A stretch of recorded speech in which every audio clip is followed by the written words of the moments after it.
जय जय रघुवीर समर्थ समर्थ म्हणतात की देखावेपणा करू नका। समर्थ म्हणतात की आपली परिस्थिती नसतानाही आपण देखावेपणा करतो की समोरची व्यक्ती मला काय म्हणेल, मी जर असे कपडे घातले, मी जर असे शूज वापरले, मी जर अशी चप्पल वापरली तर समोरची व्यक्ती माझ्याकडे कुठल्या दृष्टिकोनातून पाहेल याचा विचार करून आपण देखावेपणा करतो। कारण का की समोरच्या व्यक्तीनेही मला मान सन्मान द्यावा, मला किंमत द्यावं असं आपल्याला वाटतं। पण समर्थ म्हणतात की देखावेपणा करू नका।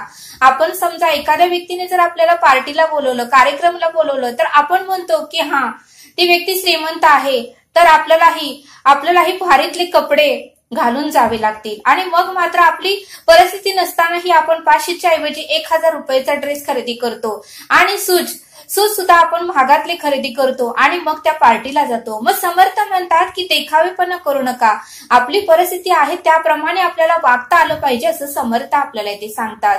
आणि म्हणूनच समर्थ म्हणतात की अंतरून बघूनच आपल्याला पाय पसरता आले पाहिजेत असं समर्थ आपल्याला इथे सांगतात। आणि म्हणूनच समर्थ म्हणतात की देखावेपणामुळेच आपण कर्जबाजारी होतो आणि म्हणून समर्थ म्हणतात की आपण देखावेपणामुळे लोन काढतो आणि 4 चाकी गाडी घेतो, आपण देखावेपणामुळे लोन काढतो आणि बंगला खरेदी करतो। पण समर्थ म्हणतात की त्याचं जो पुढे जे काही परिणाम होतात त्याचा परिणाम हे आपल्याला सोसावे लागतात असं समर्थ आपल्याला ते सांगतात। आणि म्हणून समर्थ म्हणतात की देखावेपणा करू नका, जी आपली परिस्थिती आहे त्याप्रमाणे आपल्याला वागता आलं पाहिजे असं समर्थांनी आपल्याला ते सांगितलं। आणि म्हणून समर्थ म्हणतात की आपण म्हणतो की समोरची व्यक्ती काय म्हणाल, लोक काय म्हणतील याचा विचार करून आपण देखावेपणा करतो आणि दुसऱ्यांकडून उधारीने पैसे घेतो आणि जे काही वस्तू आहेत ते आपण खरेदी करतो। पण समर्थ म्हणतात की लोक काय म्हणतील याचा विचार करून आपण कर्ज काढतो। पण समर्थ म्हणतात की ज्यावेळेस आपल्याला महिन्याची बिलं येतात त्यावेळेस मात्र लोक हे आपली बिलं पेड करण्यासाठी येत नाही, ती सर्व घरातील बिले हे आपल्यालाच पेड करावी लागतात असं समर्थ आपल्याला इथे सांगतात। आणि म्हणून समर्थ म्हणतात की लोकांचा जास्त विचार करू नका, कारण लोक आपल्या घरातील खर्च भागवण्यासाठी कोणीही आपल्याला येत नाही, आपल्या घरातील खर्च हा आपल्याला स्वतःलाच भागवावा लागतो असं समर्थ आपल्याला इथे सांगतात। आणि म्हणून समर्थ म्हणतात की लोक काय म्हणतील याचा विचार जास्त करू नका, आपल्या परिस्थितीनुसार आपल्या ऐपतीनुसारच आपल्याला वागता आलं पाहिजे असं समर्थ आपल्याला ते सांगतात। आणि म्हणून समर्थ म्हणतात की आपण जास्त लोकांचाच विचार करतो, आपला विचार कमी पण आपण लोकांचीच भीती आपल्याला जास्त असते।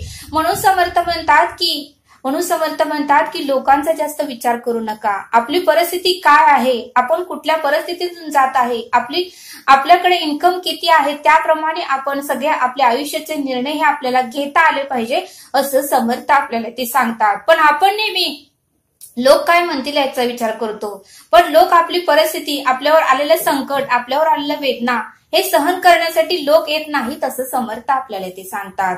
आणि म्हणून समर्थ म्हणतात की आपण म्हणतो की लोक काय म्हणतील याचा विचार आपण जास्त करतो, पण आपला मृत्यू झाल्यावर 4 लोक येतील, आपल्याला स्मशानभूमीत नेतील आणि सर्व स्मशानभूमीतील विधी झाल्यावर चहाची टपरी शोधतील, सर्व स्मशानभूमीतील विधी झाल्यावर मात्र चहाची टपरी शोधतील आणि मग चहा पितील आणि आपल्या घरी निघून जातील। 4 दिवसच त्यांना दुःख होईल आणि परत मात्र हे सर्व विसरून ते आनंदाने जगतील। बघा म्हणले, आपण लोक काय म्हणतील याचा विचार करतो, पण आपण गेल्यानंतर लोक मात्र आनंदाने जगतील असं समर्थ आपल्याला ते सांगतात। आणि म्हणून समर्थ म्हणतात की आपली परिस्थिती, आपली कमाई ही आपल्यालाच माहिती असते, आपली परिस्थिती, आपल्या घरातील परिस्थिती आणि आपली कमाई, आपलं इन्कम हे आपल्यालाच माहिती असतं। त्यामुळे लोक काय म्हणतील याचा विचार जास्त करू नका, आपलं मन काय म्हणतंय, आपला अंतरीचा आत्मा काय म्हणतोय ह्याचा जास्त तुम्ही विचार करा असं समर्थ आपल्याला ते सांगतात। आणि म्हणून समर्थ म्हणतात की देखावेपणा करू नका,